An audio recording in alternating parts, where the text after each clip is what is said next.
जय हिंद एवरीवन, कैसे हैं आप सभी। आशा करता हूँ आप सभी मस्त होंगे। दोस्त, आज के बारे में बात करने वाले हैं। देखिए, जो इजराइल में जा रहे हैं कैंडिडेट, उसके लिए प्रवासी भारतीय बीमा योजना क्या जरूरी है, फिर नहीं जरूरी है, अगर जरूरी है तो कितने रुपए लग रहे हैं, क्या खर्च हो रहे हैं और कहाँ जाके आपको बनवाना पड़ रहा है भारतीय प्रवासी योजना। हम न बनवाए तो क्या दिक्कत है इजराइल जाने में।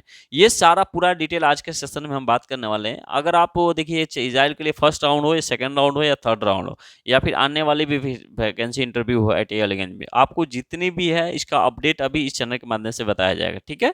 वो तो देखिए जी, इन सभी कैंडिडेट को लिए फर्स्ट सेकंड थर्ड सभी राउंडों के लिए आपको ये वीडियो कंपलसरी रहने वाला है, क्योंकि प्रवासी भारतीय बीमा इस सभी कैंडिडेट के लिए अनिवार्य है। जो आपका एक कैंडिडेट जॉर्डन हो गया, मिस्र हो गया और इसी ECR जो क्षेत्र होते हैं, जैसे कि जॉर्डन हो गया, मिस्र हो गया और इजराइल वगैरह हो गया, इन सभी क्षेत्र में प्रवासी अजाई यानी कि NRI जो बोलते हैं, ठीक है, PBBY होता है, प्रवासी भारतीय बीमा योजना। इसके अकॉर्डिंग आपको जरूरी एप्लीकेशन करना पड़ता है, फिर नहीं करना पड़ता है, इसके वीडियो में हम क्लियर करने वाले हैं।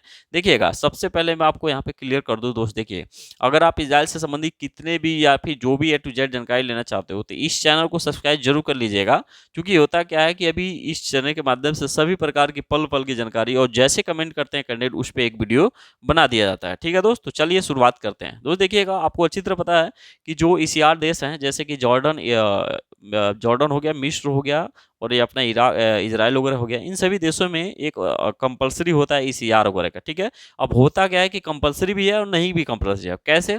देखिए, ये होता क्या है, 2003 और 2007 और 2017 के करीब में, 2008 के करीब में इन सभी को संशोधन किया गया था और 1958 के करीब में ही इसका मतलब स्टार्टिंग हुआ था। वो इसमें समझौता के मतलब हुआ क्या था, ये इसलिए हुआ था कि जैसे ये कुछ ऐसे भी देश हैं जो थोड़ा मतलब नहीं बोलते हो झगड़ालू, मतलब झगड़ालू नहीं कह सकते, मतलब एक ECR देश जिसमें रिस्क, हाँ, एक्सीडेंटल के चांसेस ज़्यादा रहता है, इसलिए उस भी देशों में आपको NRI का जो है प्रवासी बीमा योजना लॉन्च किया गया था भारत सरकार के द्वारा।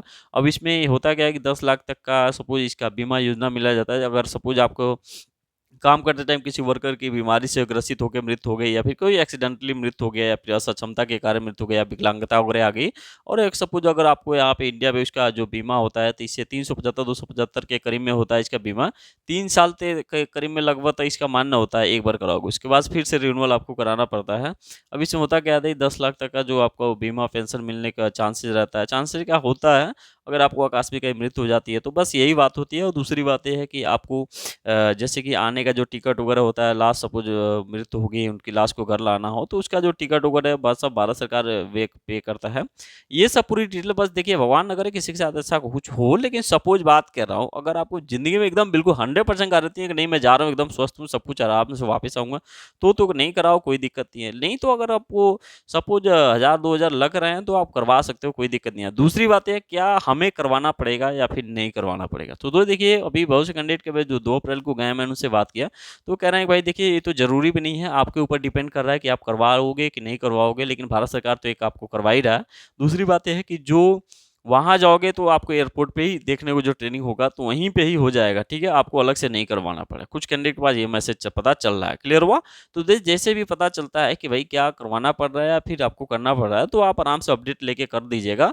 बाकी नेक्स्ट वीडियो में हम ये क्लियर कर देंगे कि क्या एयरपोर्ट पे हो रहा है या फिर आपको खुद जाके सहज जन सेवा ऑनलाइन केंद्रों पे करवाना पड़ेगा। क्लियर हुआ? लेकिन मुझे 90% चांस ये लग रहा है कि खुद करवाया जाएगा। क्लियर हुआ? अगर कंपलसरी होगा तो, बशर्ते अगर कंपलसरी होगा तो आपको मैं सलाह यही दे सकता हूँ कि आप जरूर करवा के जाइएगा, कि 1500 2000 की कोई इतना बड़ा कीमत नहीं है जान के प्रति। क्लियर हुआ?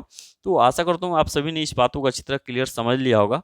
बाकी अभी भी कोई डाउट्स है तो आराम से कमेंट कर सकते हैं। अगर आप चैनल पर नए हो तो चैनल को सब्सक्राइब जरूर कर लीजिएगा। ठीक है गाइज, मिलते हैं नेक्स्ट वीडियो में, तब तक के लिए जय हिंद, वंदे मातरम।